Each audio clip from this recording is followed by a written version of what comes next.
আসসালামু আলাইকুম everyone, welcome to Lidi and কিডি। আজকে আপনাদের সাথে শেয়ার করব পটেটো এগ চপ। দারুণ মজার একটা রেসিপি। চলুন শুরু করা যাক। সিদ্ধ আলু নিয়েছি 4টা মিডিয়াম সাইজের। আলুগুলোকে আমি একটা ম্যাশারের সাহায্যে ম্যাশড করে নিচ্ছি। আপনারা গ্রেটার দিয়ে এটাকে গ্রেট করে নিতে পারেন অথবা হাত দিয়ে ম্যাশড করতে পারেন। বেরেস্তা নিয়েছি হাফ কাপ, লবণ দিয়ে দিচ্ছি স্বাদ মতো,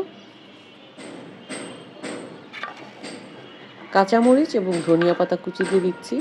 কাঁচামরিচটা আপনারা আপনাদের স্বাদ অনুযায়ী দিয়ে দিবেন। ভালো করে মাখিয়ে নিচ্ছি হাত দিয়ে, একদম ভর্তা বানিয়ে নিব।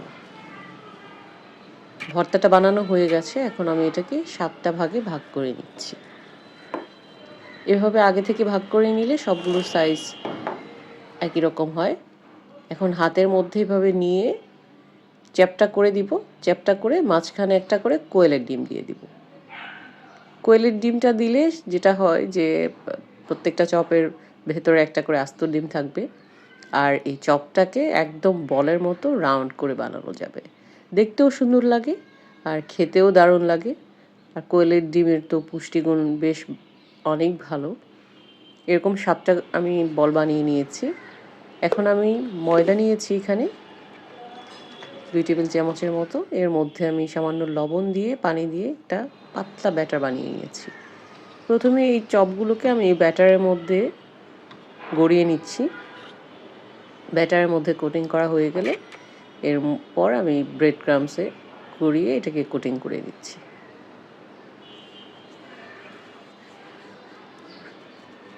কোটিং করা হয়ে গেছে। এভাবে কোট করে আপনারা 7 দিন পর্যন্ত ফ্রিজে নর্মালে সংরক্ষণ করতে পারবেন, অথবা আপনারা চাইলে ডিপ ফ্রিজে 1 মাস পর্যন্ত সংরক্ষণ করে রাখতে পারবেন। সবগুলো চপ এভাবে কোটিং করে বানানো হয়ে গেলে আমি একদম ডুবো তেলে ভেজে নিব। মিডিয়াম হাই হিটে থাকবে চুলা। আর প্রথমে দেওয়ার সময় একটা চামচের সাহায্যে দিলে তেলটা ছিটে হাতের মধ্যে আসার সম্ভাবনা থাকে না। এভাবে খুব সুন্দর করে ভেজে নিতে হবে। ভাজা হয়ে গেলে তারপর চুলা থেকে নামিয়ে নিতে হবে। ভাজতে বেশি সময় লাগে না।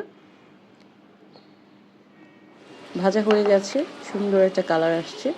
এটাকে আপনারা সসের সাথে চায়ের সাথে খেতে পারবেন। আমি একটা কেটে এইভাবে দেখিয়ে দিচ্ছি। ভেতরটা এরকম হয়েছে, একদমই সফট, আর বাইরে হচ্ছে একদম ক্রাঞ্চি একটা চপ। দারুণ মজা হবে, দারুণ মজার একটা চপ। বাচ্চা বড় ফ্যামিলির সবাই এটা পছন্দ করবে। আশা করছি আমার আজকের এই ভিডিওটি আপনাদের ভালো লেগেছে। যদি ভালো লাগে তাহলে প্লিজ আমার চ্যানেলটি সাবস্ক্রাইব করবেন এবং আমার ফেসবুক পেজটি ফলো করবেন। ধন্যবাদ।